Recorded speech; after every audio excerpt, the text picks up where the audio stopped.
Good morning, good afternoon, and good evening, dear Harvest LA family. Peace be with you all. This is Pastor Jackie, and today is Friday, April 16th, 2021.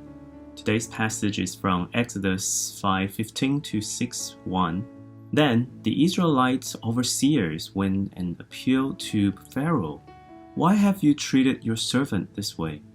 Your servants are given no straw, yet you are told, make bricks. Your servants are being beaten, but the fault is with your own people. Pharaoh said, Lazy, that's what you are, lazy. That is why you keep saying, let us go and sacrifice to the Lord. Now get to work. You will not be given any straw, yet you must produce your full quota of bricks.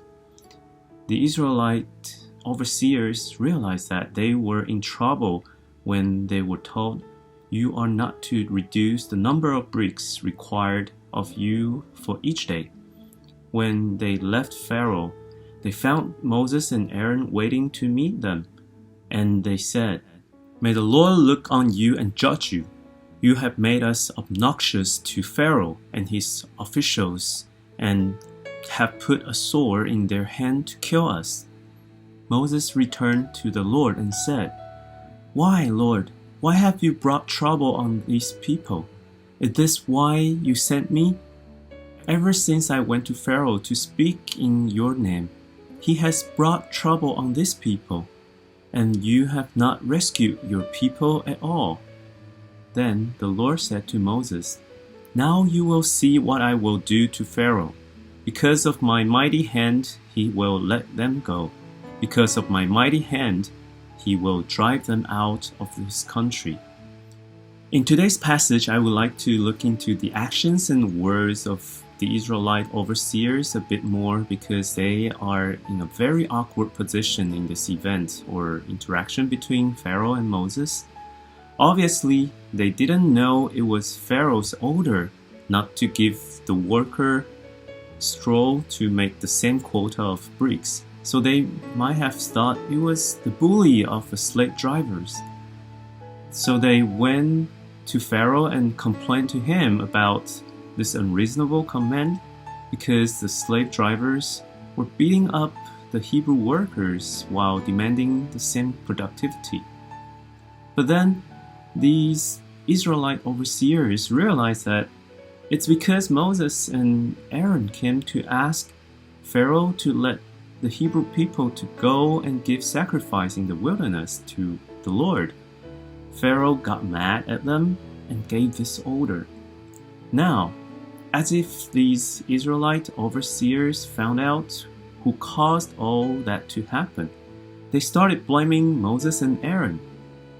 In the last verse we read today, chapter 6, verse 1, the Lord said to Moses, Now you will see what I will do to Pharaoh. Because of my mighty hand, he will let them go. Because of my mighty hand, he will drive them out of his country. It was all in God's plan, and his mighty hand will move and make things happen according to his own will. Moses and Aaron were only the vessels and instruments of God to go before Pharaoh. Unfortunately, the Israelites overseers didn't see God's plan, and they were still focusing on their slave life to fulfill what was ordered for them to complete. God's plan is to free them from slavery and to guide them to the land flowing with milk and honey. As a leader, Moses was also in making because he was distressed when the overseers blamed him as well. Moses returned to the Lord and asked, Why, Lord, you brought trouble on these people? Is this why you sent me? Moses also had very little faith. Even God spoke to him himself again and again.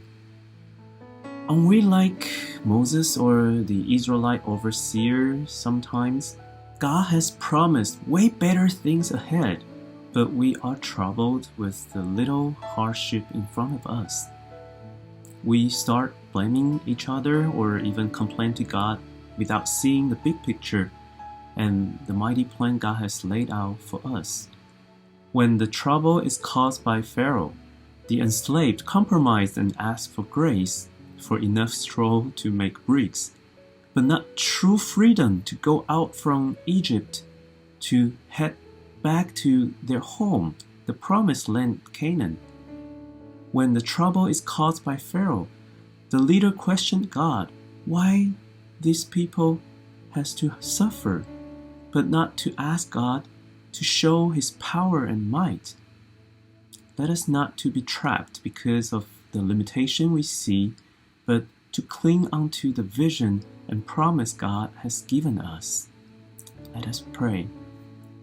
Dear Heavenly Father, you are the mighty God that fulfill your promise and prosper us in your plan.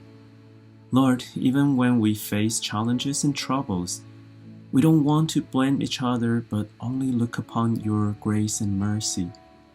Lord, strengthen our faith even when it is so little, so we can still continue to grow and trust in you. Lord, help us to see what is unseen in your goodness. Thank you, Lord, and I pray in your Son Jesus' name. Amen. Thank you for joining me for today's devotion. Have a blessed weekend and see you next time. Bye-bye.